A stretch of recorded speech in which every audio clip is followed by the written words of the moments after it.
The New World Order. Those are the roots of trouble. I imagine that right now you're feeling a bit like Alice, tumbling down the rabbit hole. Let me tell you why you're here. You're here because you know something. What you know you can't explain, but you feel it. You felt it your entire life. That there's something wrong with the world. You don't know what it is, but it's there, like a splinter in your mind, driving you mad. It is this feeling that has brought you to me. This is your last chance. After this, there is no turning back. You take the blue pill, the story ends. You wake up in your bed and believe whatever you want to believe. You take the red pill, you stay in Wonderland, and I show you how deep the rabbit hole goes. All I'm offering is the truth, nothing more.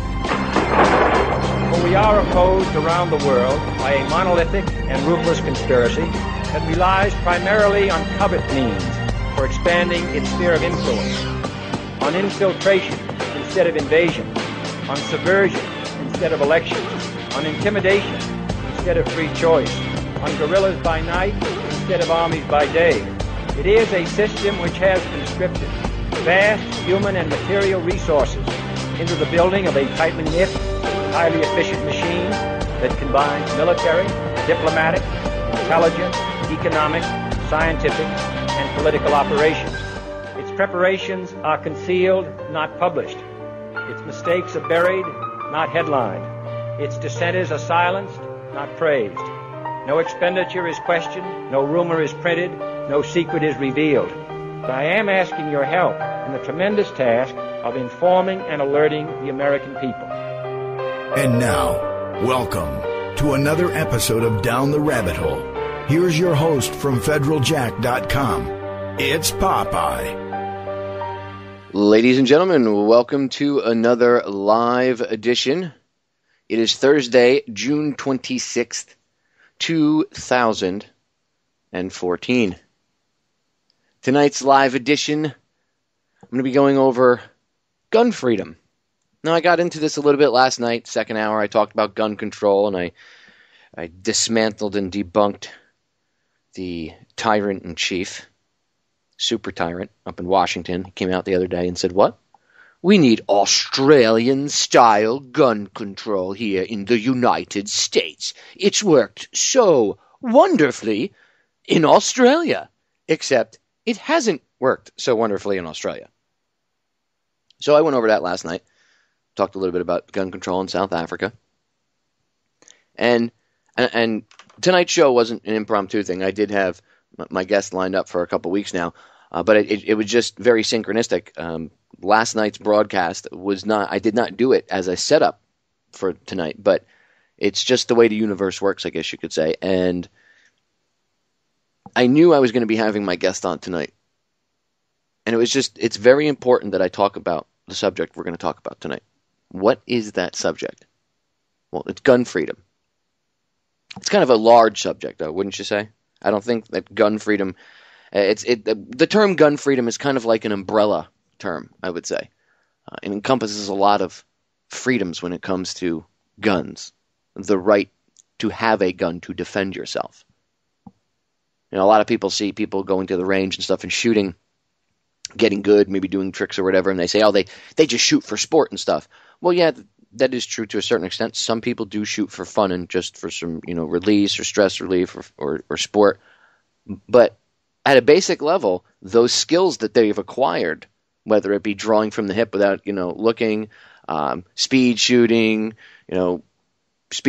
clays, 7 or 8 clays in 2 or 3 seconds with a shotgun, all of that stuff is training. So that if they are ever in a self-defense situation, that's really when that's going to count. I mean, shooting, clays and shooting targets and competition shooting, that's all well and good. And that's all fun and stuff, and you get some cool trophies and medals. But the skills that they're learning are self-defense skills. Very, very, very advanced in some cases self-defense skills, but they're still self-defense skills nonetheless. Okay? And it's important for people to have the right to be able to defend themselves. Now, in this day and age, with the calls for gun control and it's for the kids, It's outrageous. It's just ridiculous to think that if you gave up anything that you had to protect yourself with, you would be more safer. That does not make any sense. I mean, if you think about it, if you gave up the 4 walls and the roof of your house, which keeps you safe from the elements, right, to a certain extent, would you be more safer if you were out in the elements, exposed to the elements? If you took away the walls because maybe someone's house collapsed on them, so now we need house bans, house control? We can't have houses just collapsing.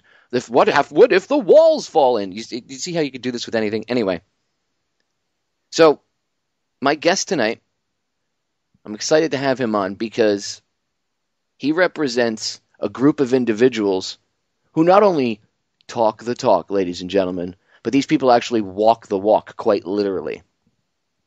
They go out and they literally interact with the public with weapons strapped to them. What? Yes, they openly carry their firearms because it's legal. In many states, it's actually very legal to open carry. What? No, Popeye, this is 2014. This isn't the Wild West. No, actually, it's the truth. Just like most states have concealed weapons laws. Most people, I know a lot of people that are surprised to find out, like, I know people that I guess that would consider themselves hardcore liberals here in Florida that are surprised to find that more than half the population of Florida has a concealed weapons permit, or at least half the population of Florida has a concealed weapons permit. I'm sure it's more than half, but I know people that have lived down here for years, and that when they found that out, they freaked. Well, I don't know if I could still live in this state. Are you kidding me? Everybody around me has a gun? Yeah, and you've been fine so far, so your irrational fear is just that, irrational. So when I see people going out and practicing open carry and interacting with the public with their rifles, pistols, whatever, shotguns, strapped to their back, strapped to their hip, it's good. Some people might say, oh, well, that's a bit extremist, you're going to scare people. Well, why is it extremist to practice a right that is already out there, that you already have? Why is that extremist? Because a percentage, and not all of the public, but a percentage of the general public is afraid irrationally of firearms. So because of an irrational fear, you should stow your rights. You start doing that, you lose them. Once you give up your rights, you don't get them back. It's not like, okay, you can have this right for now, we'll get it back later. No, you give it up, it's gone. If you don't practice it, it's gone. So when you see people walking around open carrying, they're not trying to scare you, ladies and gentlemen. Even if you don't like guns, they're not trying to scare you. They're trying to shake you out of your paradigm. They're trying to wake you up. If you look at the much deeper level of what they're doing, it's not about walking around with their toys. And of course, the mainstream media will always frame things when they interview or cover it, and they might interview somebody for 15 minutes and use a 10-second soundbite to fit their narrative, okay? And they use more visual than anything else. So when you see somebody wearing a Don't Tread on Me shirt with an AR-15 strapped to their back standing on a street corner, it might scare you because you're told by the mainstream media that they're militia or that they're crazy gun owners and they want to kill people. But that's just not the truth. It's not. Anyway, I don't want to waste any more time. I want to bring my guest up because after you get a chance to hear my guest tonight, ladies and gentlemen, you will see, just like anybody else that interacts with the open carry groups, that they are not evil. They are not the devil incarnate. They're normal human beings. And what they're doing is they're trying to get you to shake an irrational fear of a firearm off. That's what they're trying to do. If you want to look at a much deeper level, what these people are doing is they're getting you to face reality. That yes, this is already legal and acceptable, and it's a right that I have. So your fear is irrational. I know a lot of people think that the open carry movement, I know I have friends on both sides of the fence with it. Some people think it's great. Some people don't think it's great. They think maybe there could be a better way about doing things. And that's semantics, I think, to a certain extent, because you can tweak things. But you could tweak your approach to things. But I think the basic premise of standing up for your right with your gun strapped to your back, even if it's unloaded or whatever the rules are of openly carrying, what loaded or unloaded, you shouldn't be afraid of somebody walking around with a loaded gun. Well, they have a gun, but it's just a tool. Who says they're going to use it? The gun's not talking to the person's ear going, psst, kill this guy. Cops walk around with guns all the time. That's perfectly acceptable. And they're actually more dangerous than the general public with a firearm. I don't see stories every day of individuals shooting their neighbors' dogs willy-nilly with guns, but I certainly see cops killing dogs every day and killing innocent civilians with guns. So who should you be more afraid of walking around with a firearm in public? The bully that's affiliated with a gang that's got an endless supply of your tax dollars and that feels that he could do whatever he wants whenever they want? Or the citizen who's just like you, who just wants to protect himself? Who's more scary with the firearm? I say the first one. But anyway, let me get to my guest tonight. So, my guest tonight is from Open Carry Tarrant County in Texas. They work with Open Carry Texas. They're not. I don't want to say they're not affiliated. They work with them, but they're a separate group. You know, they each have their own little groups, and these guys go out on the street. They do street actions. They walk around with their firearms strapped to their hips, strapped to their back, whatever, bringing this open awareness to the subject, bringing attention to it, interacting with police too, and that's important too. A lot of people say, "Oh, well, you're just trying to goad the cops into a fight or something like that." No, and no. It's important that these police who don't understand the very rules that they're supposed to be enforcing, it's important for them to understand the reality of the situation, and it's important for them to understand the real law and people's rights. And if interacting with an informed citizen does that, then so be it. Anyway, let me welcome to the broadcast from Open Carry Tarrant County. That's a tongue twister. Open Carry Tarrant County, Mr. Kory Watkins. Kory, welcome to the broadcast, brother. I appreciate you having me on and bringing me in for the evening, man. Appreciate it. Well, I appreciate you doing what you're doing. That's why I kind of give it a little bit of a long-winded intro there. You know, I really meant what I said. You didn't get any better than that intro. Well, I meant what I said, brother. I mean, you guys really, what you're doing is shattering this irrational fear. You and I were talking about this off air a little bit. What you're doing is shattering this complete irrational fear that people have. That, you know, oh my God, guns are scary, Kory. What should we do? That guy's got open carrying, you know, he's openly carrying a firearm in public. What should I do? So first, before we get into it, because we have 2 hours, so we got plenty of time, I want you to take a few minutes, introduce yourself to the listeners, and tell them a little bit about yourself and what got you interested in the open carry movement and actually having the courage to strap your firearm on your hip and go out there. Well,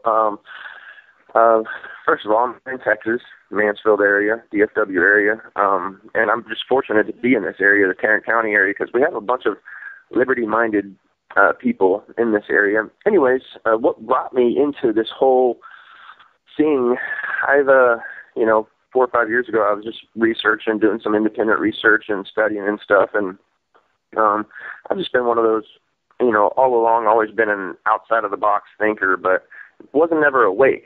But anyways, I just started doing some independent research and some studies and stuff, and I just ran into some things that concerned me about the federal government and some of those things, and so talking it over with one of my buddies one time, and he told me to check out this guy named Ron Paul. And I was like, all right, well, I'll check him out. And that kind of just changed my life. Let's put that very simple. Ron Paul did a number on me. He introduced me to what liberty and freedom really is, what our founding fathers really intended. And he cured my apathetic ways. So I got involved in the whole delegate process. I ran for precinct chair in the Republican Party, which is a very small position in the party. But I wanted to try to get involved. That way I could put myself in a position where tyranny wouldn't be.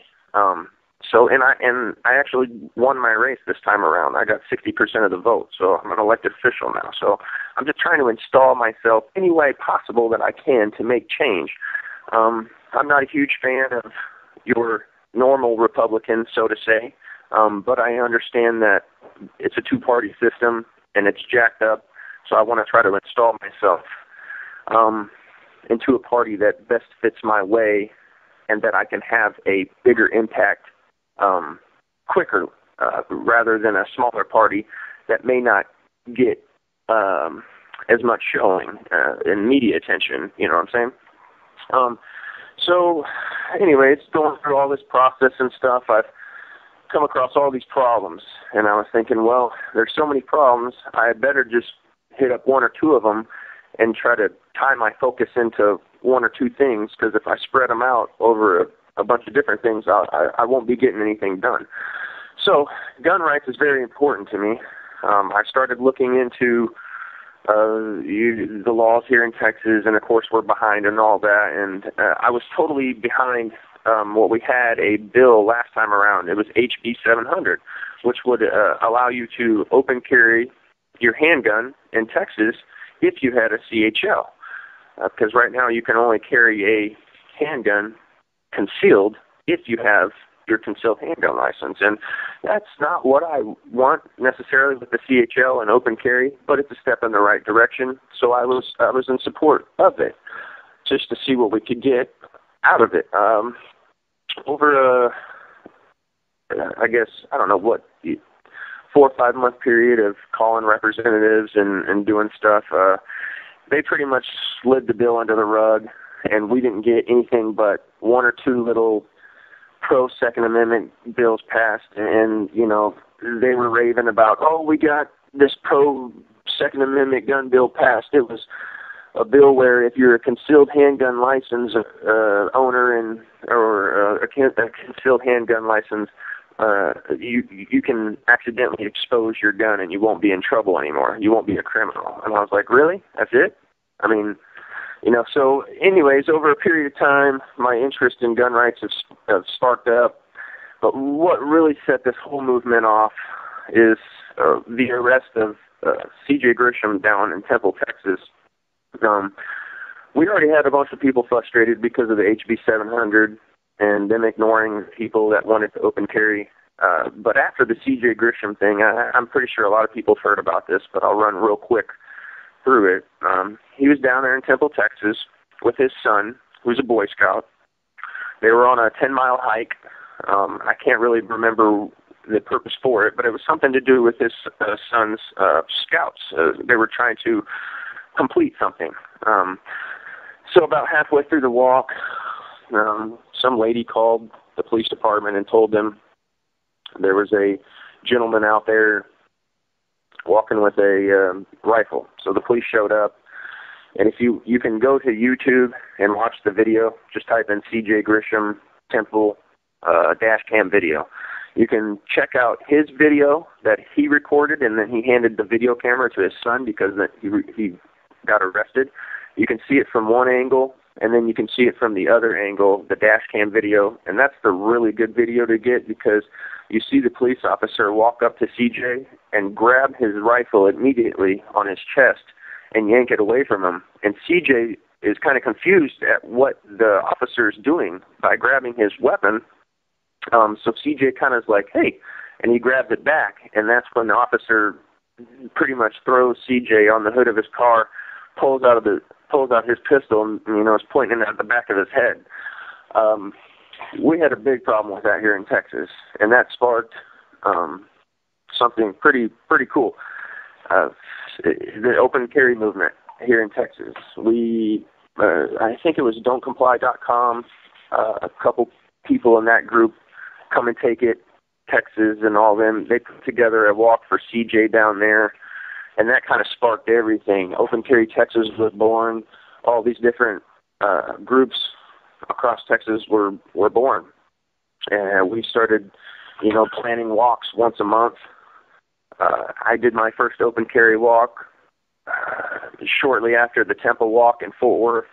I was with CJ and a bunch of the people that have, you know, started this whole movement. So I decided, hey, you know, let's put a little group here in Tarrant County together, and let's just start educating the people here in Tarrant County and work with everybody else across the state that needs help, and whatever we can do to push the cause to further gun rights here in Texas, to get open carry, to normal guns, to make guns normal here in Texas. We need to do that, and we need to, you know, there's so much lack of education, whether it's the normal citizen, whether it's the police officer, and even our elected officials. We need to get back to what our founders intended, what the Second Amendment really means. And so that's why we started all these open carry walks. The illegal arrest of C.J. Grisham, the the legislator here in Texas ignoring the people of Texas that want open carry, and the lack of education and knowledge of the people here in Texas. That, you know, in my lifetime, in my parents' lifetime, we've never seen open carry. So a lot of people think it's just something very awkward and weird.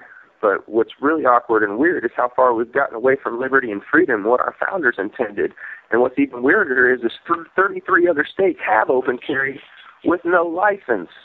So it's not anything new or out of the ordinary. But Open Carry Tarrant County started, it was one of the first groups. We called ourselves Come and Take It Tarrant County at first, and then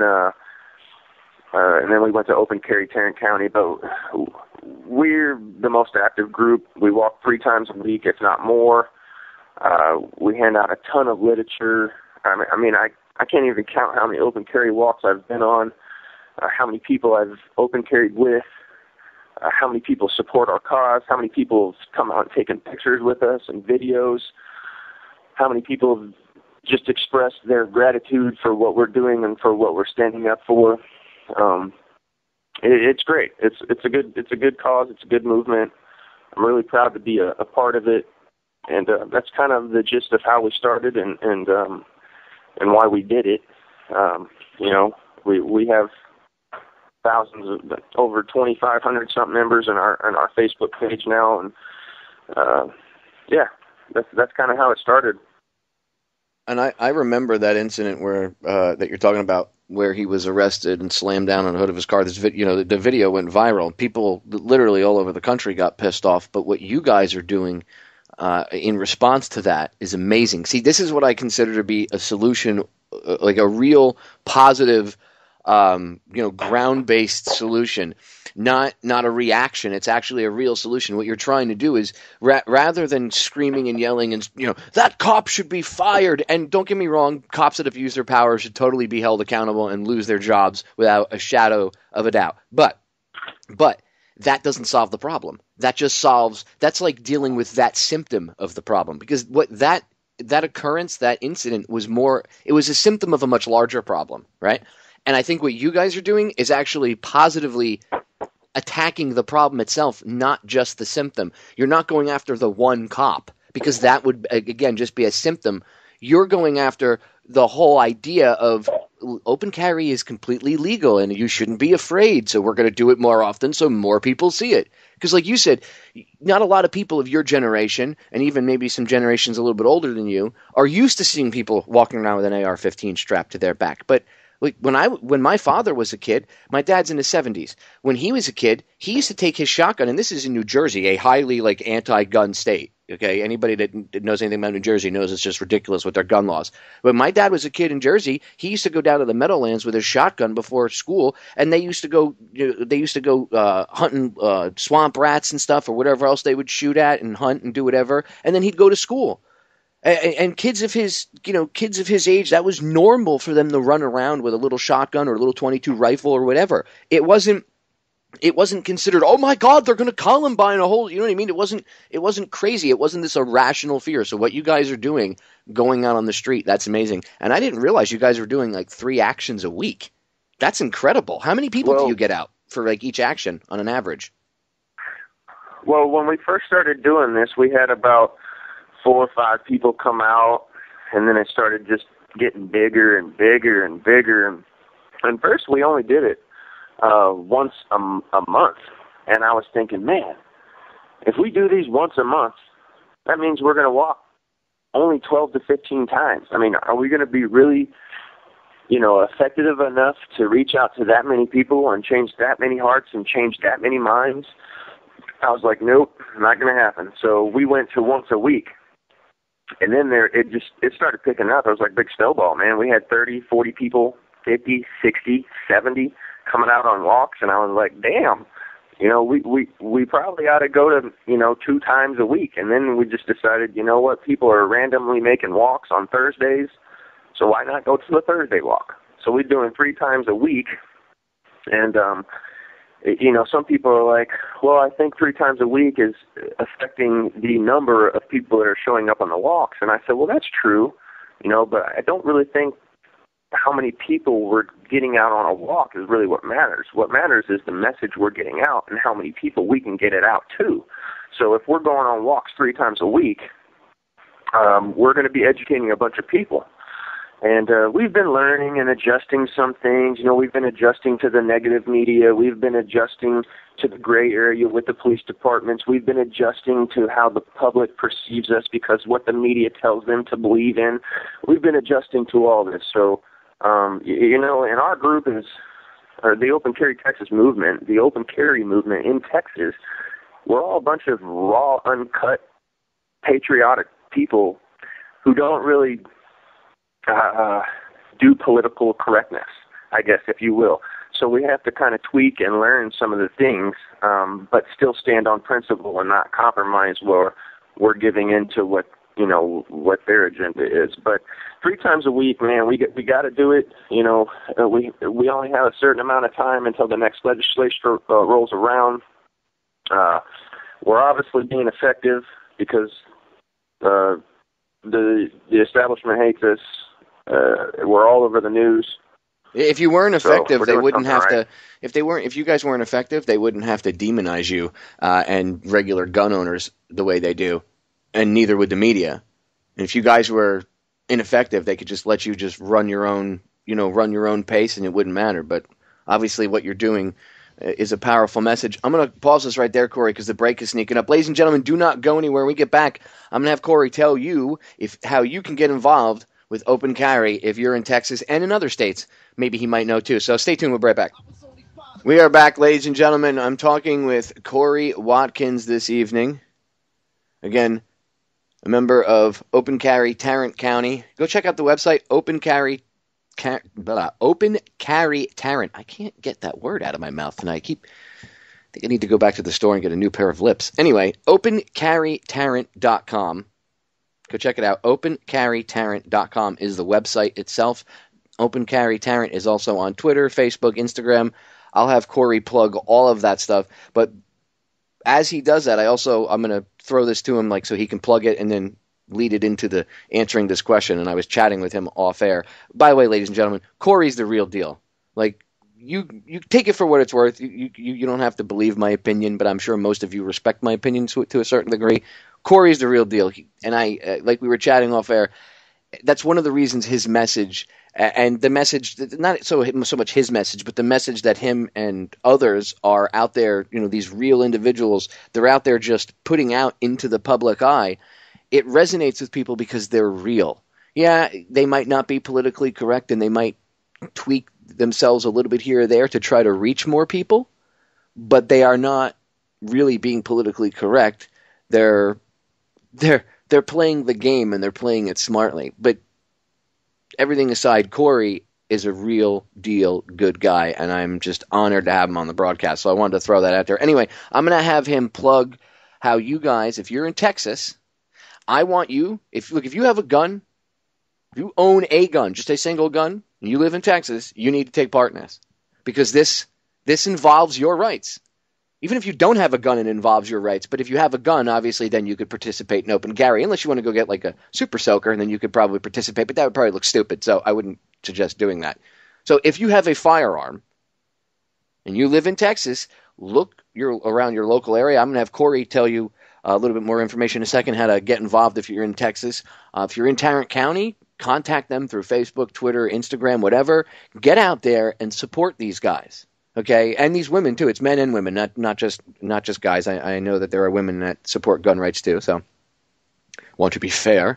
Anyway, let's go back to Kory. I'm going to have him plug everything: Twitter, Facebook. Again, the website is opencarrytarrant.com. Go there, check it out. And Kory, you can plug all the social media sites: Facebook, Twitter, Instagram, anything else. You guys have a YouTube channel, anything that you have. Put all the information out there. And then, how can people that are in Texas get involved with Open Carry Texas or Open Carry Tarrant County itself? Yes, that's the most important thing, is just getting involved. And getting involved, you don't necessarily have to come on a walk with us, but just be engaged. That way, when we need a phone call, an email, or a tweet, or a Facebook message on a certain legislator's page to remind them or to notify them of what we want, and we can all do that. If our legislators don't hear from us, we're not going to get what we want. That's I don't like the politics. Unfortunately, that's just the way we're going to have to go about doing business and getting things done. So with that being said, if you live, or let's get this out of the way first. If you don't have a gun, you can still come on the walk, because we have come and take it flags. We have don't tread on me flags. We have Texas state flags you can carry. Or if you don't want to carry anything, just walk with us. We have people that come on our walks unarmed and just walk with us because they support the cause. So if you live in this world and you're on Facebook, show us some love. Go to Open Carry Tarrant County. We have a main group page where you can get into the group and talk and mingle with everybody. And we also have a fan page, one that you can like and keep up with.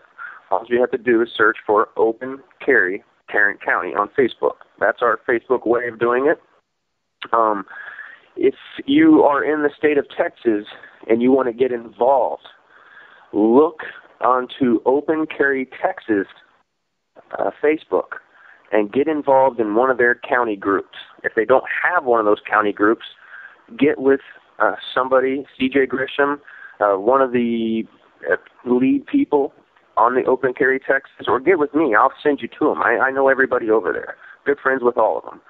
I'll get you hooked up and get your own county going so you guys can lead some walks there.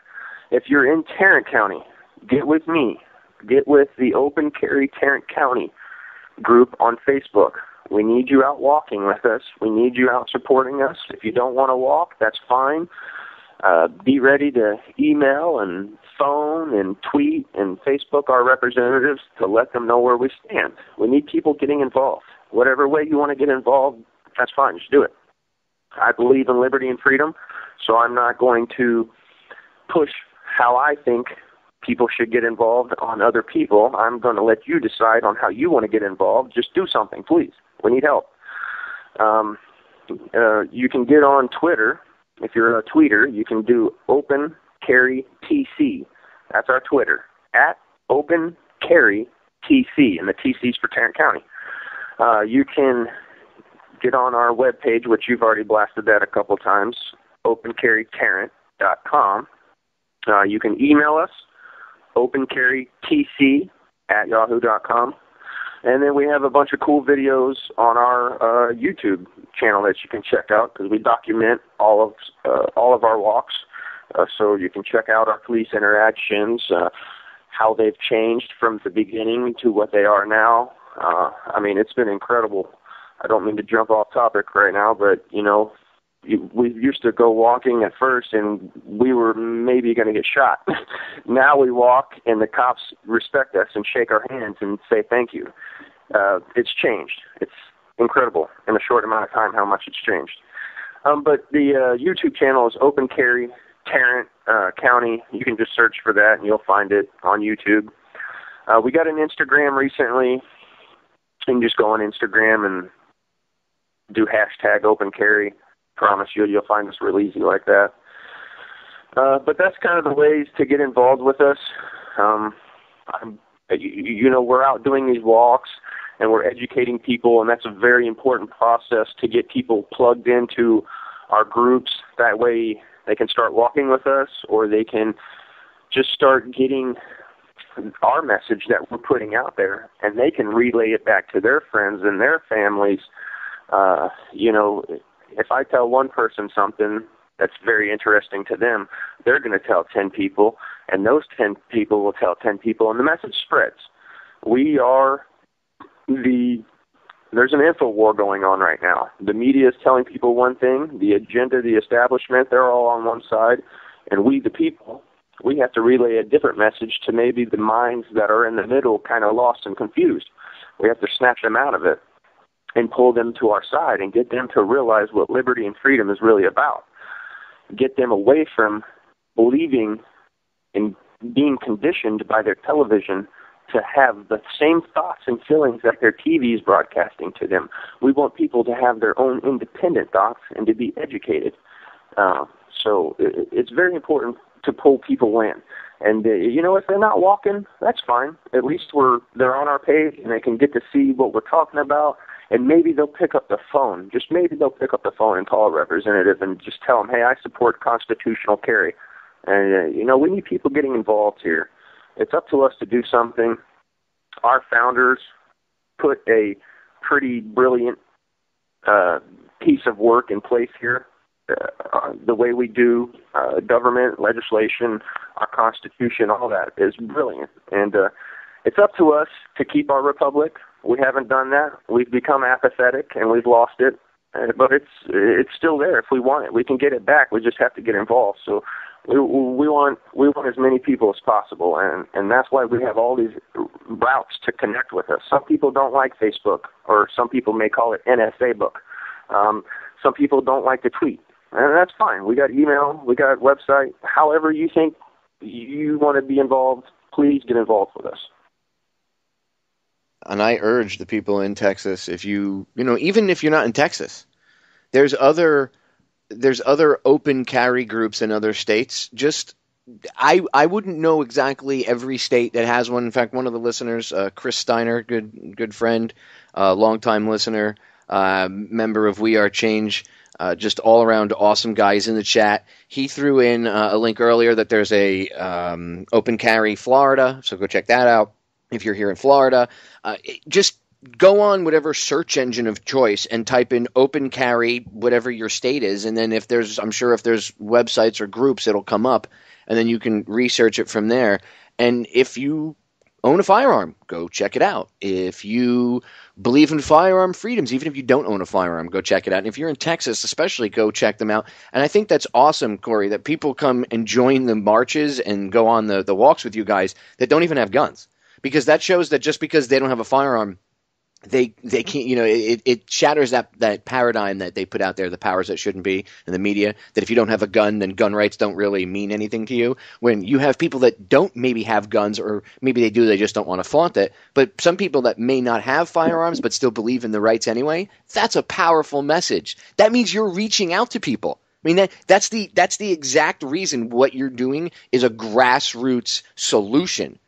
Instead of cowering and going, oh my God, the cops, they're violating the law, but I'm not going to do anything about it. No, you're like, no, F this. Everybody strap on your ARs, strap on your Glock, let's roll. And everybody goes out there.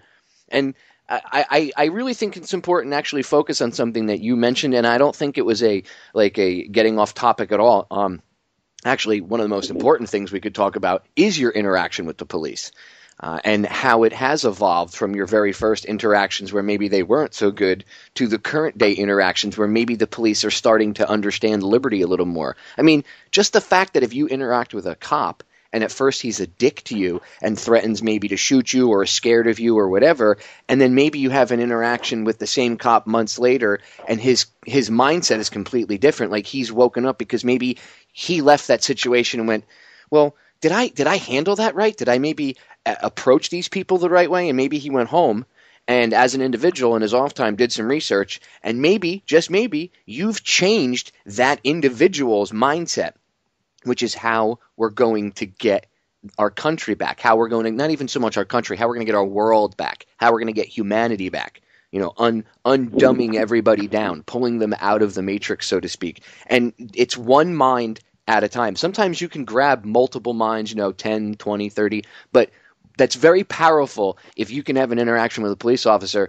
that initially is negative and you can either turn it into a positive or later on down the road, their attitude towards you is much different. You're educating them. Just like I say all the time, people, we get mad at the cops because of what they do and the brutality you see on TV, but going at them with anger is just going to fuel the problem and perpetuate the cycle of garbage. Whereas if we went at them and we try to educate them and change the way they think, that's actually a real world solution. So I'll give the floor back to you. Get into your first initial interactions with the police when you guys first started doing this, and then leading up to how they are different now. I mean, I'm sure they're used to seeing you guys, right?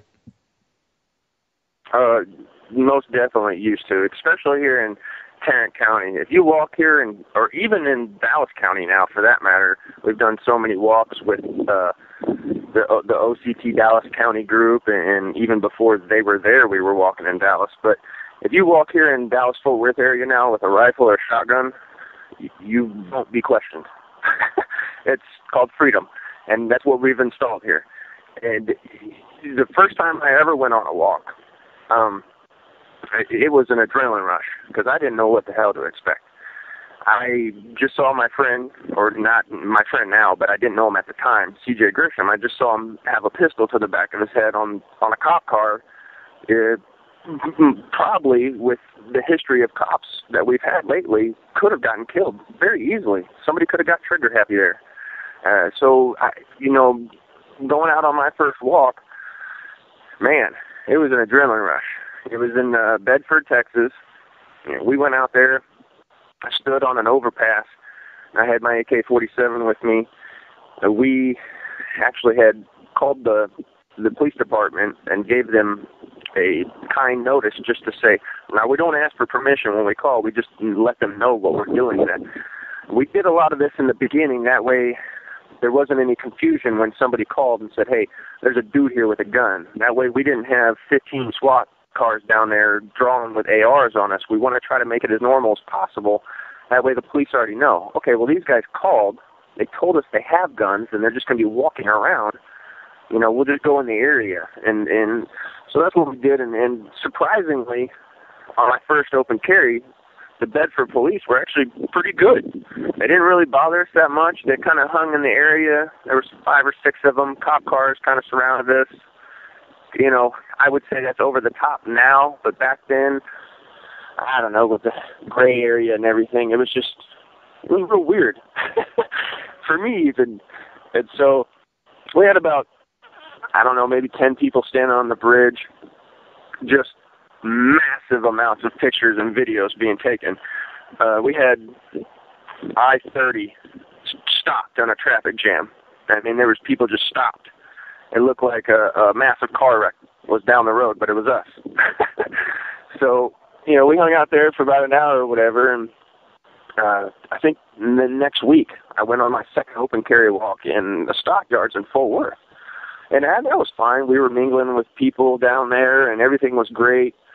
And then on the way home, I was talking to my wife, and I said, hey, you want to go up here in Mansfield? I live in Mansfield, and I said, hey, let's go up here to the, we have like a Bed Bath & Beyond, a Kirkland's, a Best Buy, and all that stuff lined up right next to each other, Petco and all that. I said, let's go for like a window stroll. Just walk down, the little area. And so we got out, and we were mingling with people, and I had my AK on my shoulder. I was talking to a guy that was adopting a dog like nothing was wrong. He didn't even question me about my gun.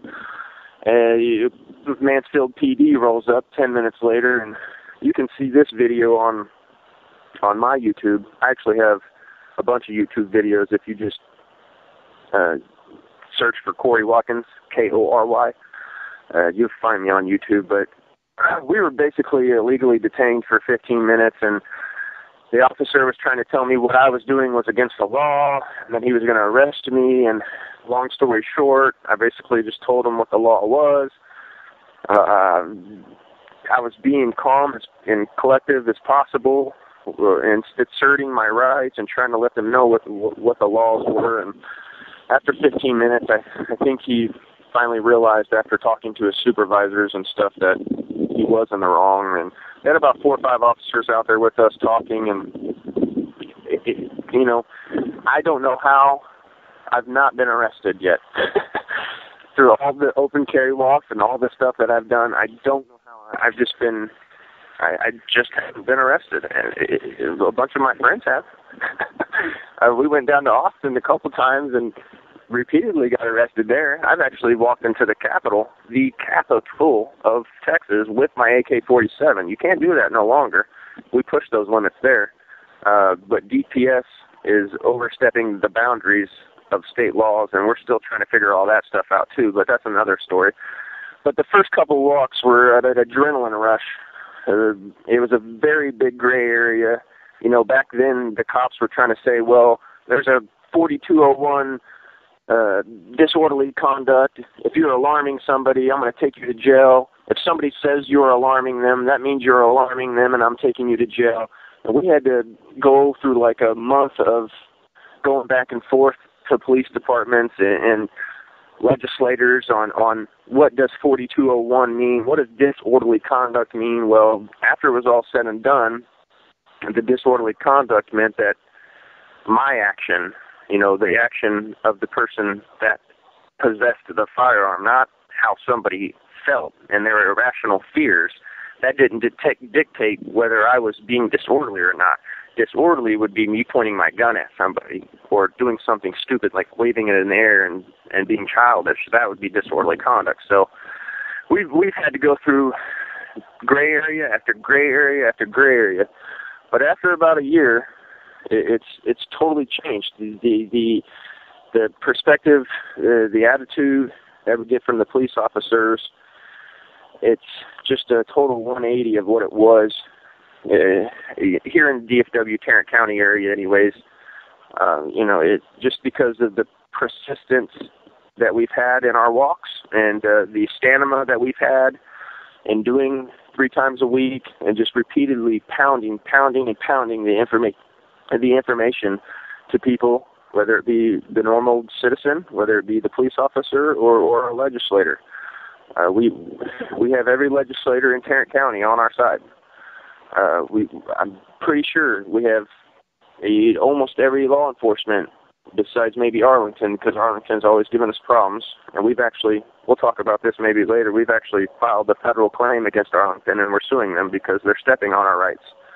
But that's a freedom of speech issue. They're not allowing us to hand out the Constitution and our information on sidewalks. But I'll get to that in a minute. But it's total 180. I mean, we used to go out, and I wasn't known. I didn't know if I was going to come home alive or what, or get kidnapped and thrown in a cage. But when I go out now, it's normal. It's I can come up to a police officer. He knows me by name. He knows exactly what we're doing. He appreciates what we're doing. Some of them even check out our guns. We talk guns with each other. It's very important to get these law enforcements on our side. I know there's many people listening probably that are like, when I say, law enforcement on our side and stuff. But once again, you have to play a game to get what you want. And not all law enforcements are bad. They're not. I know many good law enforcement that I've talked to on a person-to-person. I have their personal cell phones, and I text with them and talk. We have good law enforcement, but you do have the occasion bad law enforcement, and that's what we're trying to weed out. That's what we're trying to educate. That's what we're trying to fix. So, I think the building the relationship with the law enforcement is very important. If we have police officers coming up to us and shaking hands and smiling and then walking away, a minute or two later, and everything's fine, people are looking around like, all right, I guess everything's fine. But if you have a police officer coming up to us and throwing us on the ground and putting a knee in our back, that's a different story. We don't need that. That's going to be very bad. So we've gotten away from that. But the reason why we've gotten away from that is not because we've been, taught not to go into interaction with law enforcement, or we've straightened up and gotten better on how our attitudes are. It's not any of that. It's our education that we've been pushing out there, and it's us filling the gray areas of what the law really means on disorderly conduct and educating officers of, hey, there actually is open carry of a rifle and a shotgun here in Texas. Whether you think there is or not, there is. So after all the gray area's been filled, after a bunch of education that's been pushed out, it's done 180. And it's just normal when we go out tonight. Like tonight we went out on a walk, went out with my 6-year-old son, and it was just like walking the dog. It was normal. So, and that's what we want. We're normalizing having a gun here soon. After open carry comes, I want to make it so normal that when you walk around here in Texas and you look at somebody and you see that they have a gun, you don't even think twice about it. You think of it as almost if they have a cell phone. That's how normal it is. Say, hey, you got the new Glock 19 there with the night sights? I like that, man. Rock on. I'm getting the new one when it comes out. That's what we should be doing. It's an accessory. It's a fashion. It should be a fashion statement. Chicks should be walking around with pink and purple guns. And, It should be a fashion statement. This is an accessory. Well, making it normal. You made a good point. Look, the cops and the powers that shouldn't be are normalizing a militarized police force now, with having cops dress in black and drive around with MRAPs and, running around in camo gear with AR-15s and everything else, running around like they're in a war zone. They're trying to normalize that. So why not take a page from their playbook and try to normalize what rights we already have? Again, what you guys are doing is not really scary. What makes it scary is the person's irrational fear of it. And I think you are 100% correct about interacting with the police, because the game that's being played is the police. Look, the police are civilians. This is where people are like, no, they're not. They're police. No, they're not a special class. They're civilian, and then there's military. They are civilian. The powers that shouldn't be are playing a chess game where they're giving them propaganda. And then they also feed the hatred that we have towards the actions that these robots in uniform do. And long story short, it's this huge game of chess between the two of us. The only way to avert a violent breakdown in society sometime in the future is to do what you guys are doing by going out and reaching out to the police and talking to them. And yes, you still will have some that are robots and they'll follow orders and they don't care because maybe they're just sadistic or maybe their IQ is 80. Okay, because that's what they go for. That's what the powers that shouldn't be want to serve them. But what you guys are doing, Kory, is absolutely 110% the grassroots solution to this. I talk about this all the time when I say that we have to reach out to the police and try to re-educate them, undo the brainwashing that they've been fed. And you're not going to be able to do it with all of them, I understand. But you know what? We're going to turn the tide if we actually sit and do it. I mean, you can sit and go on Facebook and rant, or whatever social media site, and rant and rave about how bad you're pissed off about the way cops are. But it's never going to change unless we go out there and do the change ourselves. Because their higher-ups aren't going to ever stop it. They're going to continue whatever programming they're fed by their higher-ups to give to them. It's called compartmentalization. So we have to break down that robotic conditioning that these police state minions are given. We have to go out and interact with them and reach out to them as any way we can, but in a positive fashion. Okay? We have to think before we act. That's actually an important attribute. Anyway, I'm going to pause us right there because the top of the hour break is sneaking up on us.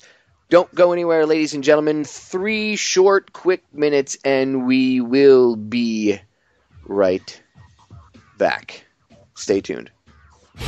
Ladies and gentlemen, we are back with hour number 2 here on tonight's live edition of Down the Rabbit Hole. I am your host, Popeye, from federaljack.com. It is June 26th, 2014. Tonight, I am hanging out with my guest, Kory Watkins. He is from Open Carry Tarrant County. For some reason, every time I say the word carry tonight, I swear to God, I can't get the word out of my mouth. OpenCarryTarrant.com is the website. Again, OpenCarryTarrant.com. He's from Open Carry Tarrant County, and they work with Open Carry Texas. They work grassroots level with everybody because we're all in this together, right? So if you really want to look at it that way, but they're setting the standard. I think they're showing people what needs to be done on a grassroots level, taking back your freedom, not being afraid to interact with the police. Do I agree that cops are out of control? Yep, I talk about it all the time. But running at them headstrong, ready to fist fight them is not the answer, because that's what the powers that shouldn't be want. Problem, reaction, solution. They want you to react, and then they can bring in their solution to the problem, which they already have sitting in a drawer somewhere, right? That's the way they work. That's the way they do things. So let's flip the script on them, and let's actually change it up and do things in a positive manner. Go out and interact with police. I know a lot of times people will tell you, never talk to a cop, never interact with a cop. Well, I mean, it depends on the situation, what's going on. But a certain level of interaction, especially with video cameras and other people around, needs to happen. If we keep separating ourselves from the bullies in uniform, the gang members with their costumes on, because that's all it really is a costume that you could, maybe a more polished version of the version that you could buy from Party City, but it's nevertheless still a costume that they animate. That's what gives them the power. They themselves actually don't have the power that they think they do. When you can get past that ego-based training, you have to understand, ladies and gentlemen, this is much deeper. So things like what Kory and his compatriots are doing are actually very important, because you're breaking through that programming that the police receive that's a much more base level. And when I say that, you guys understand, because you've listened to the show long enough, what I mean by base level thinking. They're at that most base level ego satanic thinking. That's what true Satanism is about. At its most basic core is about the ego and only taking care of yourself and screw everybody else around you. Well, that's kind of the basis of that programming. Why do you think they have that mindset that I'm going to go home at the end of the night to my family? They're first, which means that they can kill your dog, they can kill you. At least not they can, but in their mind it justifies it. Do you understand why it's important to break through this mindset? Okay, so yes, you have to be mindful of the police. You have to understand the law of society, understand your words, understand Black's Law Dictionary, understand all of that. But do not be afraid of interacting with these people in costumes, because that's all they are costumes, ladies and gentlemen. It's a glorified Halloween costume. Yeah, they have a gun, but you know what? They also have a brain. And quite often you can get through them, even if, yes, I know they're hiring stupider and stupider people, but that's the reason they're hiring stupider people. It's because they don't want you to be able to interact with them on a level at all. They just want somebody to stare and drool and go, okay, I point my gun at you. That's why they want dumber people in those costumes. So it's important right now. This is an important time in history to actually stand up and get involved and do something. I can't push this enough. Do you want it to get into like total tyranny? And I mean, if you don't think it's out of control already, just imagine what it could be like if people weren't standing up and doing anything. Imagine where we'd be already. It doesn't need to get there. And for the people that are the naysayers and we're screwed, this country's gone, we should just leave and go to another country. No, we shouldn't. Stop being cowards, sack up, and do something. You see Kory and all his friends going out there and all these great people that are willing to stand up and say, hey, look, this is my right, back off.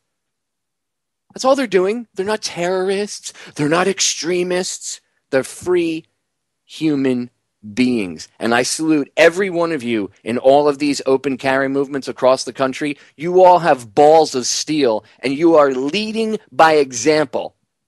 And thank you, Kory, for having the balls to do what you do. I don't sugarcoat it. I call it like it is. You guys have a brass set that wouldn't fit in a dump truck, and you're leading by example, and I salute you. So let's take a moment again, Kory, to plug all your stuff, because I want people to be able to interact with you as much as possible. Twitter, Facebook, Instagram, YouTube, website, anything you want. The floor is yours. Go. Gotcha. I appreciate that, and I love how you're pushing get involved, because I push that a lot. People need to get involved. Like, I'm on my knees begging, please do something. So how you can get involved with our group, or just support us for that matter, just like our page, follow us, spread our message, whatever the case may be. Come out on a walk with us, wave a flag, grab a gun, let's go. But if you're on Facebook, you check out Open Carry Tarrant County. We have a group page that you can actually get in and mingle with all 2,500 of us. So check out Open Carry Tarrant County on Facebook. You can like our main page as well. Give it a like and share our posts and all that stuff. If you like, if you share, if you tell people about it, that helps our cause. That's helping. That is getting involved. Doesn't sound like it, but that is part of getting involved, just spreading a message and sharing it. On Twitter, if you're a tweeter, you can do @OpenCarryTC. That's @OpenCarryTC, and the TC is for Tarrant County. You can check us out on YouTube, Open Carry Tarrant County. You can search the Instagram. We just made the account, so I don't know it off the top of my head. But if you hashtag Open Carry on Twitter or on Instagram, you're going to find us. And you can email us, opencarrytc@yahoo.com. Or you can check out the web page if you're not a Facebooker because you don't do that stuff, or Twitter because you don't like the NSA spying on you, whatever the case may be. You can check out our web page, and that's opencarrytarrant.com.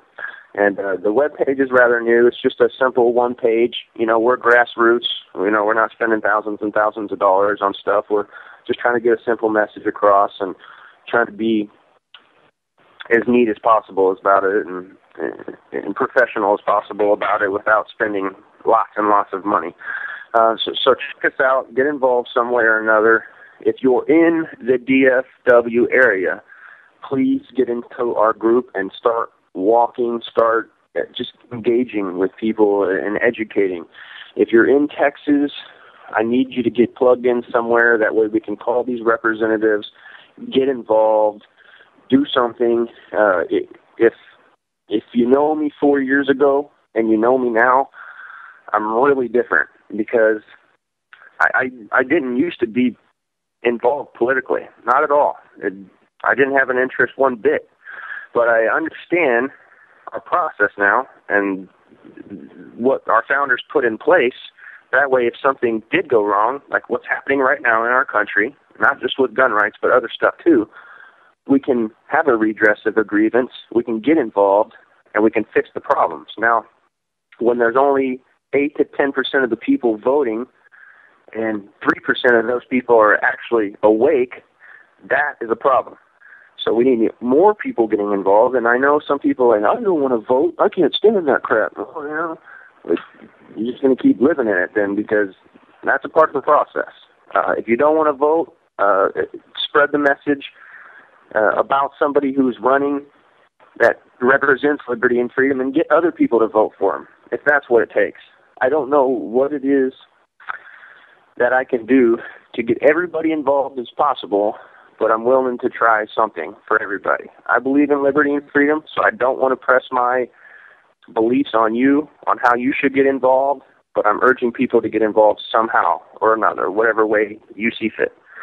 So that's how you can get in touch with us. The answer is not from the top down, it's from the bottom up. See, I don't agree with voting for presidents because they're selected, but there is a certain level where voting does change things, and on the local level is where it does. And that's where the real change starts, Kory. Grassroots, local level. And you can look at that two ways. The local level as, your local area, or even the local level of inside of yourself. That's why the Freemasons use the law of correspondence as a motto. As above, so below. That's the law of correspondence. What it's referring to is, like in the micro will be in the macro. So if you change, like you said, 4 years ago, you're a completely different person than what you were. I agree. I am completely different than what I was before 9/11. 9/11 profoundly changed me, and then that led me, on a very, drastically different path than many people that were changed by it. But I'm a different person. I'm not that I'm a different person. I'm just more focused on more important issues. And there are people that will say to me that knew me when I was younger, wow, you're just a complete different person, Popeye. You're just different. Well, because I changed in the micro and now I'm help changing the macro. So are you. Like you changed, you're more oriented about what's going on, more liberty, freedom, just trying to understand, evolve your mind. And by doing that, you're changing yourself in the micro, right? As above, so below. So as above, you're changing yourself, and so below, we'll say that the macro, the rest of the universe, will change because you're changing, and that is the same way it works with grassroots organizations and standing up and doing something. That's why real change comes from the ground level up. Begging the United States government to do something for you, or not do something to you, or to keep a right that you already have, is really pointless. I mean, that's like asking the bully that's about to punch you in the face, could you make it not hurt so much? Could you hit me only up here in the temple, or maybe on the right side of the cheek, because I'm getting photos taken tomorrow of the left side of my face, and I want it to look good. Can you only smash in the right side of my face? You're asking the people that are trying to violate your rights to not violate them so much, or can I please have my rights? No, you are your own supreme super being.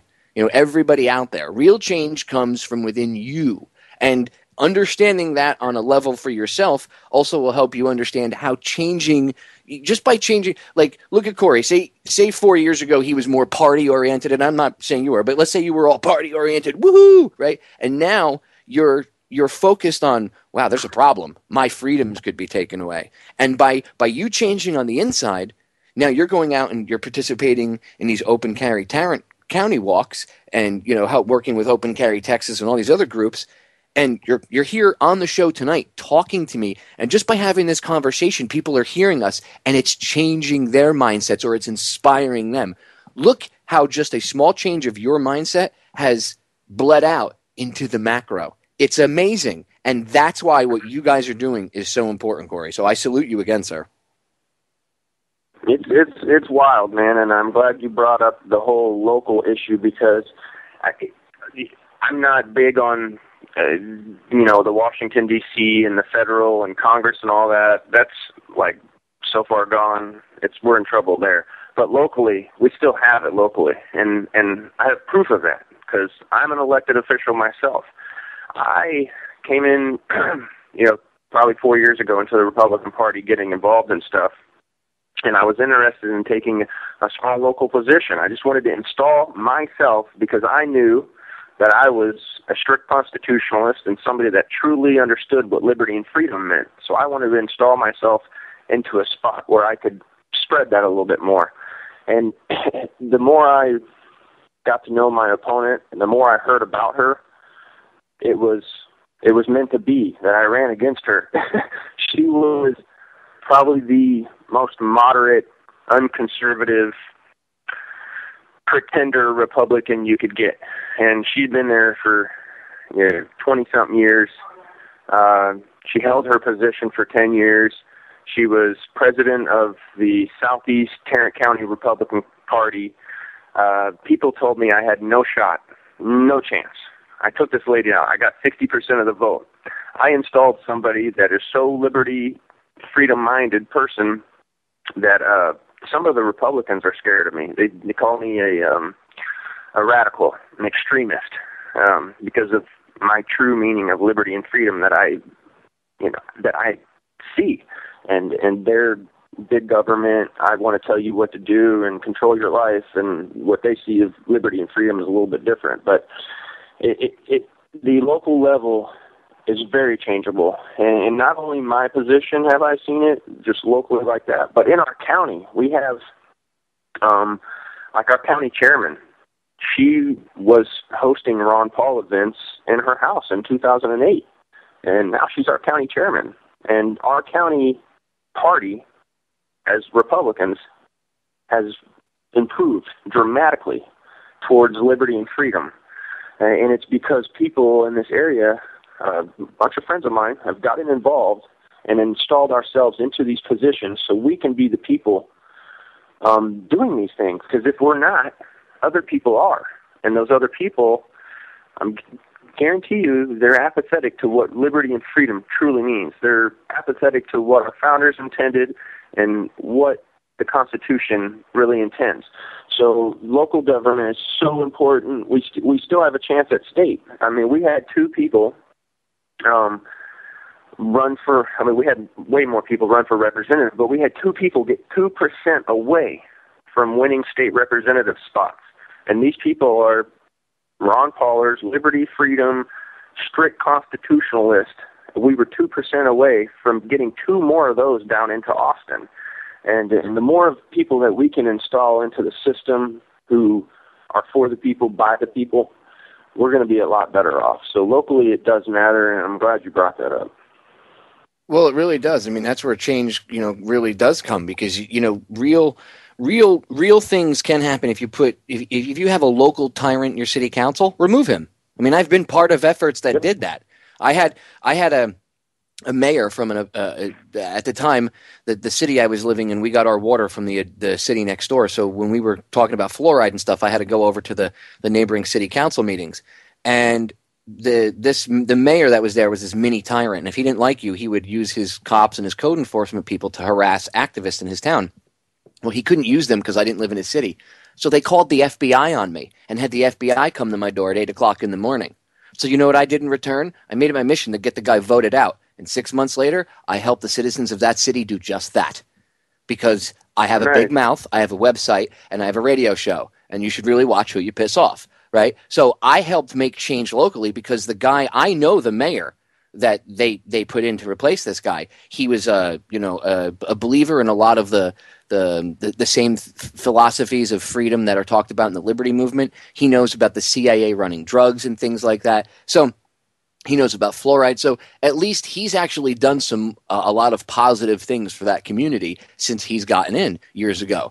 And that's how, I mean, it doesn't stop the president right away, but eventually if you actually start to do things from the ground up, you'll make the powers that shouldn't be irrelevant. See, that's how we beat them. We can't try to run at them head on because they have this endless supply of money and supplies with, in certain regards. So, we could hold our own, I guess, to a certain extent, but it would be like butting head with a brick wall. So we're just going to sit here and smash our head against a brick wall, and eventually we're going to bleed out and give ourselves a brain hemorrhage and probably die, right?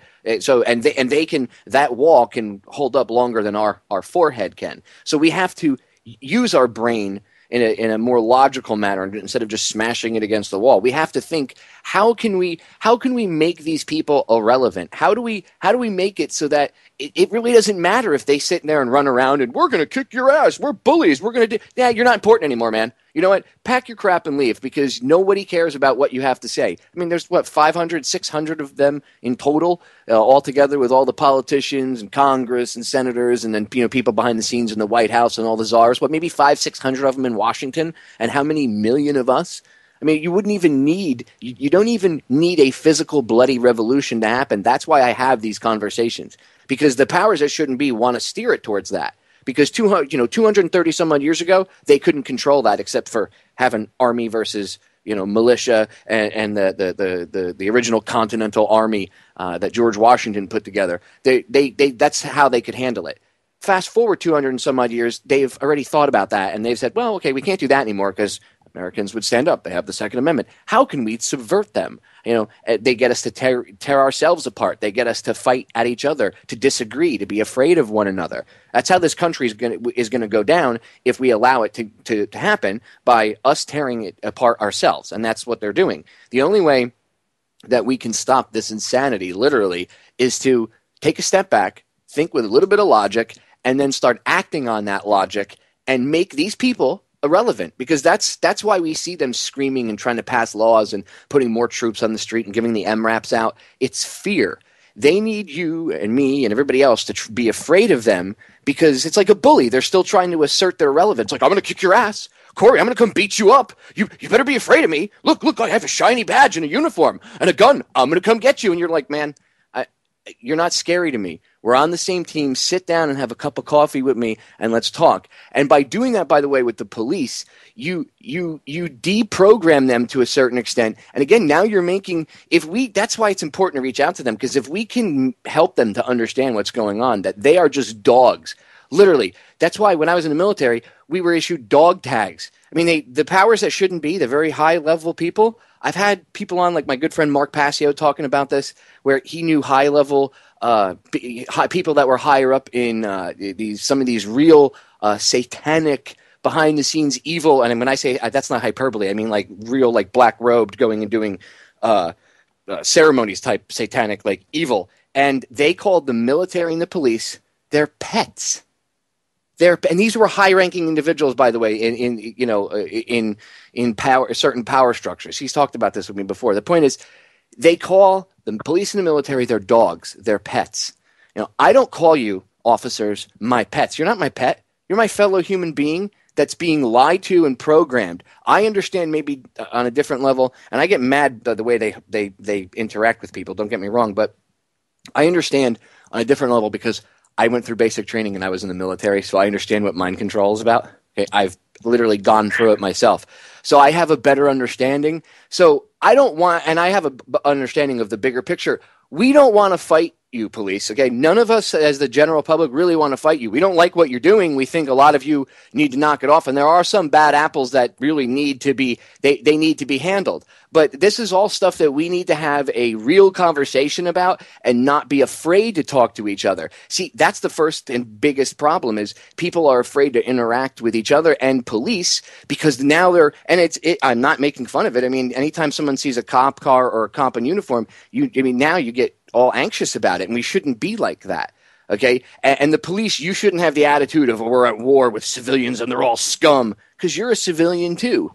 And again, that's why I know I'm bloviating a little bit here, but it's important to talk about this and get this out there because, look, cops, you're not better than us. You are us, and we are you. We're all on the same team. And as soon as you realize that, the people that pretend to have power, their supposed power ends. That's why it's important to get out and talk to these sheriffs and these police officers and have these interactions like you guys do. That's why I said what you do, Kory, is super amazing because you guys have the courage to go out. I mean, it does take a brass set to walk out with a gun strapped to your back. You don't know if the cops are going to overreact and shoot you. I mean, that's actually not hyperbole. That's actually a real-world scenario that happens where cops overreact for the stupidest of reasons and shoot at people nowadays. So I don't think we need gun control. I think we need cop control. If we need any bill passed by Congress, it should be cop control bills, okay? And I'm serious. Like, SWAT team raids need to be cut back. This mentality needs to be cut back, but they're never going to do that. So we need to do that. We need to reach out to them and make them understand that they're not a special class above the ordinary citizen, that they are the ordinary citizen, that we're all on the same team. And these open carry marches are a real good example of that. We got about a minute and a half before the break comes up, Kory. I want you to really quick again plug the website and plug Twitter and Facebook again and YouTube and everything so people can participate. Okay. We're going to have time after the break for a little bit longer, right? Oh, yeah. We got about another half hour afterwards, so don't worry. Oh, okay, cool. All right. Well, then let me plug this real quick. Facebook is Open Carry Tarrant County. You can check out our main page or go into our group page and chat with the 2,500 members we have. Once again, on Facebook, that's Open Carry Tarrant County. On Twitter, we're at Open Carry TC. So on Twitter, we're at Open Carry TC. You can check out our website, opencarrytarrant.com. You can email us, opencarrytc@yahoo.com. Or you can check out our YouTube's videos. Just search Open Carry Tarrant County on YouTube. You can go on Instagram and just search for the hashtag Open Carry. I'm pretty sure you'll find plenty of pictures. And it's easy to get a hold of us, mingle with us, interact with us. We want you walking. We want you talking to representatives, talking to other people, whatever the case may be. But the most active social media is Facebook, and that's Open Carry Tarrant County. So check us out. Cool. Thanks, Kory. So we're going to be going to break in a second here. And again, ladies and gentlemen, one of the reasons I think it's so important, it's not even just about the surface level of them walking around with their firearms. And yes, we have firearms freedom, because again, that's a base level thought. It's much deeper than that. It's a conversation starter with police and just ordinary citizens that maybe have irrational, fear-based paranoia about firearms. Maybe, just maybe, make a change. Much deeper. It's not just about walking around with your gun. Stay tuned. We'll be right back. Ladies and gentlemen, we are back. Final segment, tonight's live edition, Down the Rabbit Hole. If you believe in freedom, if you understand what we're talking about, I urge you to share the archive of this show later on with friends, loved ones, people that you want to wake up. I urge you to go out and be the change that you actually want to see in the world. And that's not just a slogan, it's actually a perspective. Like I've said to you before, love is not just a word, it's a perspective. Well, if you love your fellow man, and if you love humanity enough that you don't want to see things continue on the track that they are, then stand up and do something. And again, that's why I salute Kory and all his fellow compatriots that come out there and do the walks and put themselves at a certain level. You guys are putting yourselves in a certain amount of danger, because there still is a lot of irrational fear out there, and you never know, somebody could react based on their irrational based fear. And I salute you guys, and ladies that show up. You all are. It takes courage to do what you're doing, but again, you're trying to be the change that you actually want to see in the world, and that's a positive, real world solution. And again, that's why I'm glad I got a chance to sit with you and talk to you tonight, Kory, because you are an example to others, and I know there will be people that will be inspired just from hearing this conversation between the two of us tonight, and that's awesome. Now, I'm going to give you the floor, but I know there's two things you wanted to talk about. So first, go ahead and explain to everybody why you keep talking about long guns and why you haven't said carry pistols in Texas, because from what I understand, open carrying pistols is illegal, so I'll let you get into that in detail. And then I wanted to pick your brain about, you were talking about Arlington, Texas, and the fact that you guys are banned from handing out pocket constitutions in Arlington, or they're giving you problems with that. And I know that has something to do, obviously, with the fact that you're walking around doing open carry stuff, and while you're, like you said earlier, you're walking around, you're giving out literature. So now your First Amendment right is being censored, and I'm sure they're not happy about the fact that you guys are walking around with long guns. But go ahead, explain the long gun situation thing first, and the open carry pistol situation, and then hop into the Arlington thing for the listeners. Yes, here in Texas, we're one of 5 states that don't allow open carry with your handgun, your pistol, your modern day handgun. You can't do it. If I was to strap on my Glock 19 or my Springfield, whatever you have, I'm a felon. I'm a criminal, and I would be incarcerated and kidnapped and thrown in a cage. And so we're trying to change that here in Texas. The legislation's ignored us. Voting hasn't done it. We kind of ran out of options, and it seems like grassroots, getting out on the streets, educating the people is the way to go. So what more of a shock factor, or, hey, look at me, come talk to me, better than having a rifle or a shotgun? People are, they see it. It's a big thing that's not normal for people to see. So a lot of your gun owners, a lot of people who are normalized to guns will come talk to you and wonder what you're doing and figure out what you're doing, and that's what we want. Those people, we get sucked into our movement, and they understand what the process is and what we're trying to do and how to get involved in contacting our legislators and whatever the case may be of how you want to go about it.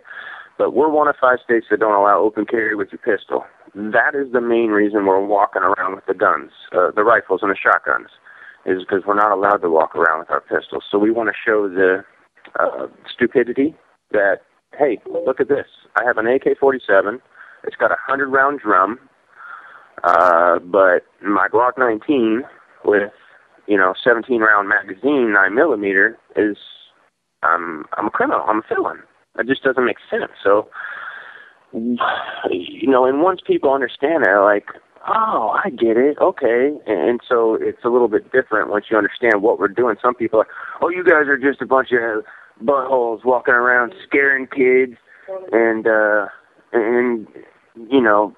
causing attention and thinking you're cool, and that's not what it's about. It has nothing to do with that whatsoever. I haven't come into any encounters where we've just scared the crap out of somebody. I've been on hundreds and hundreds of walks, and I'm not exaggerating, really, hundreds and hundreds of walks, and I've never just seen somebody that we've just scared the poo out of. So all these things that people get on information obviously come from the media and the TV and stuff to condition them into thinking we are the boogeyman. So here in Texas, our only constitutional means of carrying a firearm, and if you understand what I mean by constitutional means, it means no license, no regulations, no tax, no fingerprints, no CHL, none of that crap. It's all infringement. My only means of constitutionally carrying a firearm for protection is a long gun in Texas. That's the only way you can do it. Now, we've come to find out a couple months after we were doing the long guns, we ran into Jerry Patterson and him explaining some stuff to us about the black powder revolvers. If you know your firearms, you understand what a black powder revolver is. Here in Texas, if you have a black powder revolver that is pre-1899 or replica of, you can open carry that. That is a firearm. That is a type of handgun, but it is under law in Texas not counted as a firearm, and it's exempt from all laws.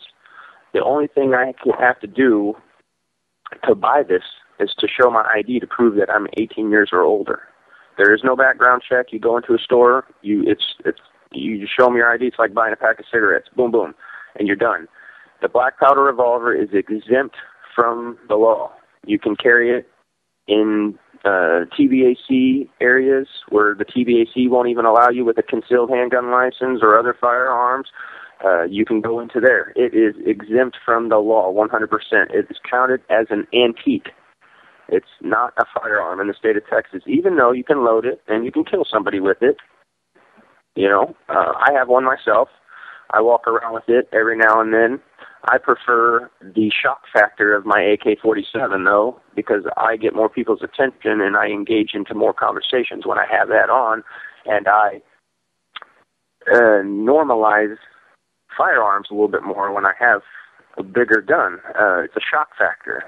Ooh, look at that. I do have to agree that it does also help point out the insanity of the fact that you can walk around with an AK-47 and a drum magazine, but a Glock makes you a felon.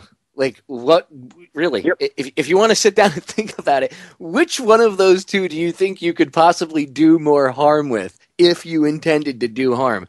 So why is technically the bigger, scarier looking one legal, yet the smaller one's not? See, I think that probably goes back to, I'm sure that law is probably based, if you research the history of it or something, I'm sure there's got to be some history of probably dating back to maybe time of like gunfighters, when that's all they really, more people were carrying pistols. And I guess maybe also the thinking behind it could be, well, it's easier for somebody to draw a pistol on somebody. But if you're walking around with an AR-15 strapped to you, I'm pretty sure you know how to sling it and shoulder your weapon and come up on target real quick. So I don't think that I don't think that banning open carry of a pistol, but not a long gun, makes any sense at all. It's just, you're right. It really does point out a glaring, like, insane point. Like, this doesn't make any sense. That's a stupid rule. Like, what you guys need to do is challenge that. Gun owners in Texas need to challenge that and call them on the carpet and say, why is it that we can carry long guns but not pistols? Pistols should be all right too. And then if they try to say, well, maybe we won't let you carry long guns. Yeah, right. Good luck with that. We want pistols. See, you need everybody. I'm just saying. I'm not telling anybody in Texas what to do, by the way. I'm just saying, if I were there, and if I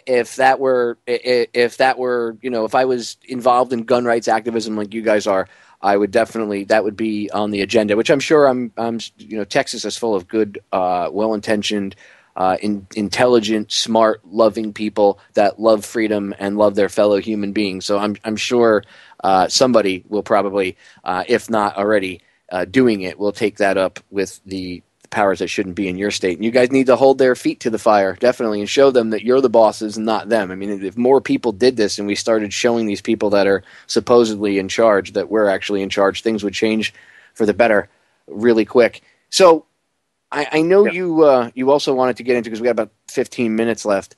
I know you wanted to get into this Arlington, Texas thing and how they're pretty much blocking your First Amendment rights.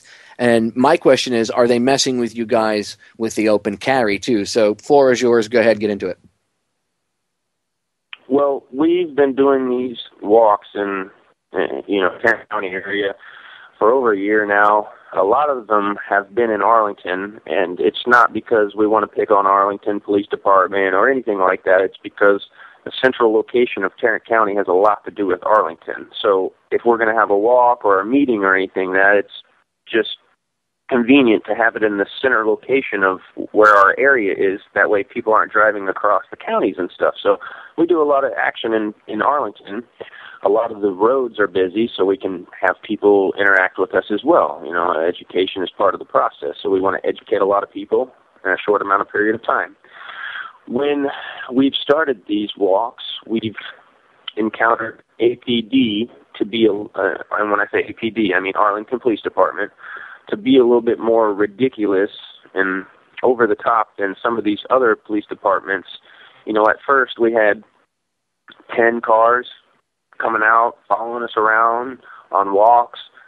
Some of our members were being followed home in unmarked police cars and being harassed.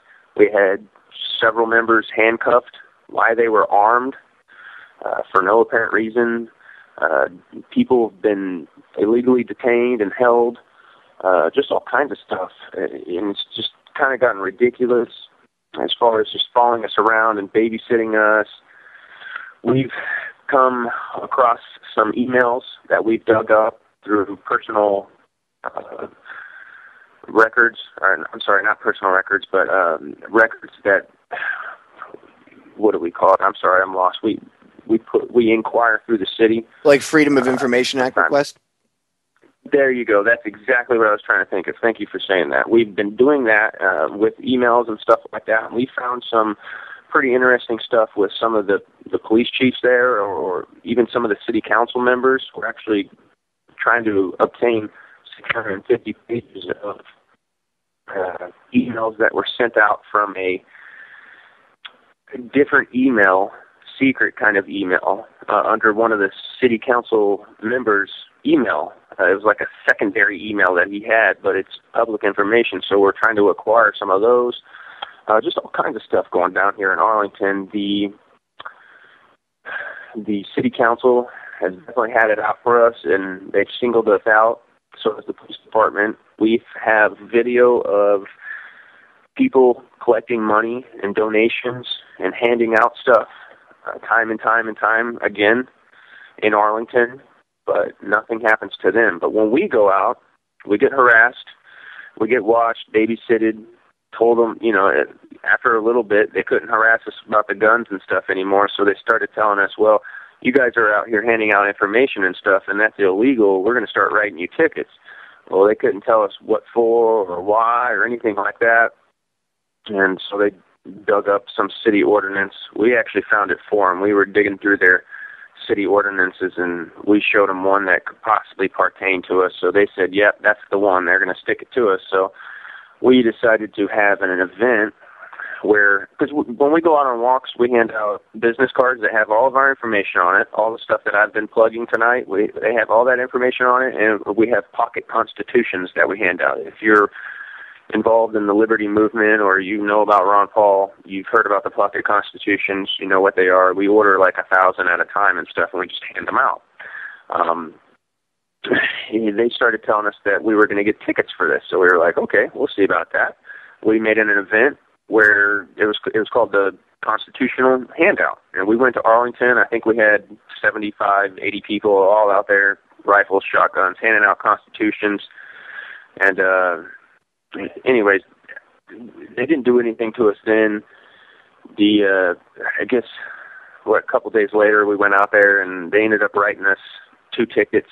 They cited 2 of our members' tickets for handing out constitutions and information.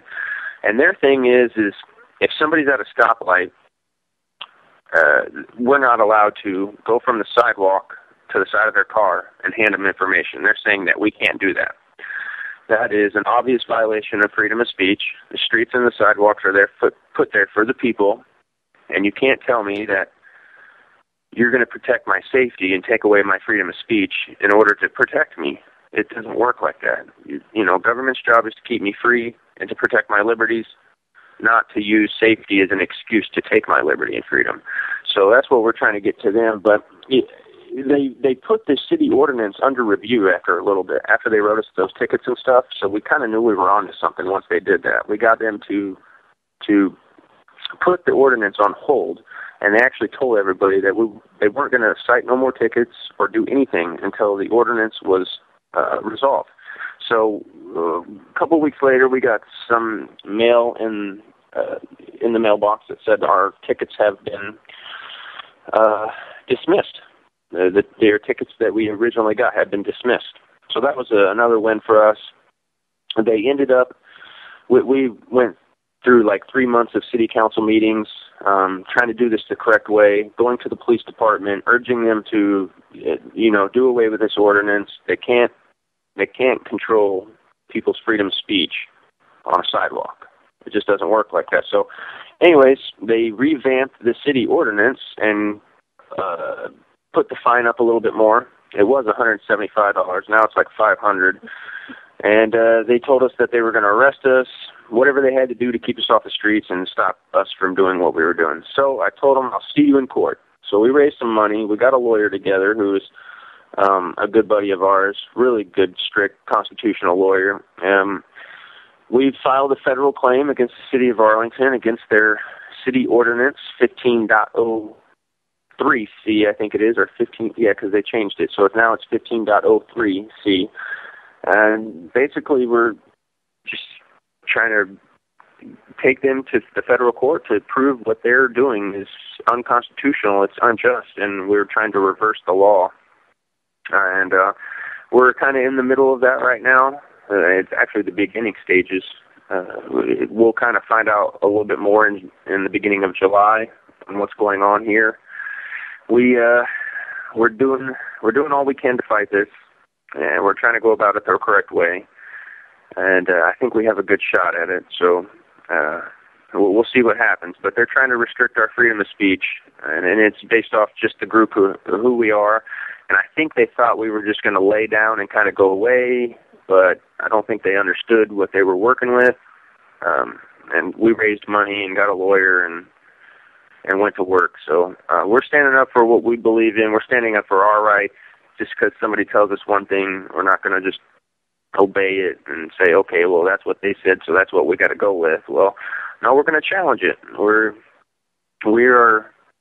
standing up for what we believe in, and more people need to do it. If people have been doing this since our founding fathers had put in place what they did, we wouldn't be doing this right now. It would all be good. So we're just doing what we think is right. And I want to touch another thing,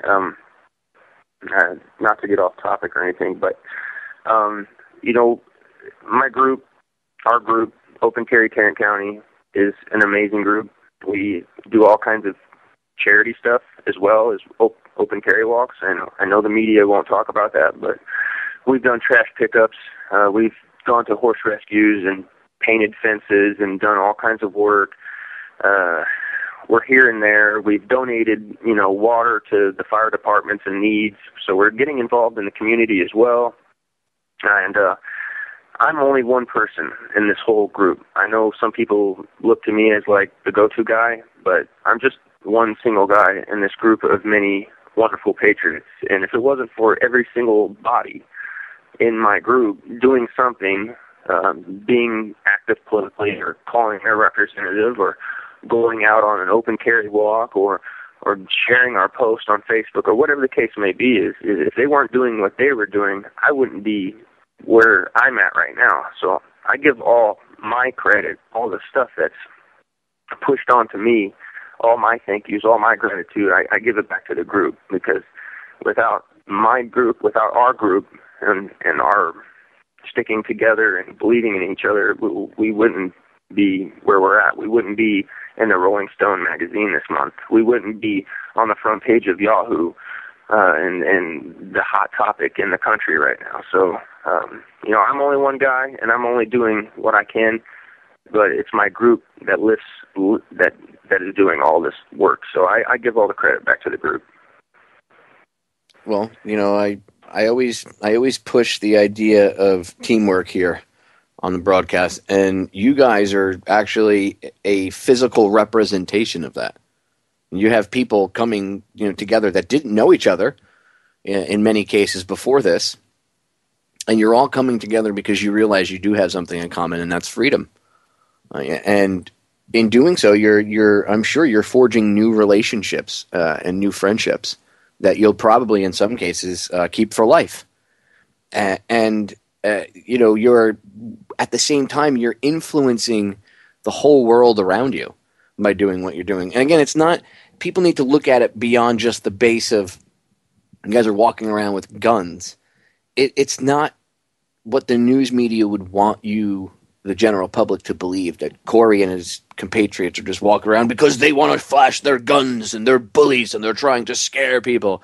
That's the most base level fear-induced thinking that the media wants you to think on. They don't want you to think outside of that ego-based, totally base-level fear-thinking vibe. They want you to stay at the lowest level possible so they can control you. They don't want you to actually hear what someone like Kory has to say and realize that, wow, okay, the gun is not just about walking around with a gun.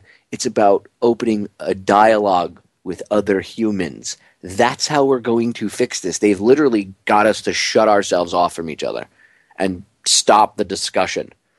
And I actually did a show about this like 2 weeks ago. I called it Bridging the Human Divide. I urge the listeners to go listen to it. It's in my archives, YouTube, federaljack.com, truthfrequencyradio.com.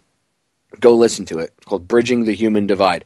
Okay, they're literally stopping us from communicating with one another. And what you're doing, Kory, and your compatriots are doing all over the country with doing these open carry rallies, even if you guys don't realize it, some of you might just still, some of the people that are involved might just be like, well, it's for gun rights. No, what you guys are doing is so much deeper, because you're engaging your fellow humans and you're causing them to be forced to interact with you and have logical conversations. And the outcome is you're actually changing things for the better. So again, I salute you and all of your fellow freedom-loving individuals and humans that go out there and do what they do.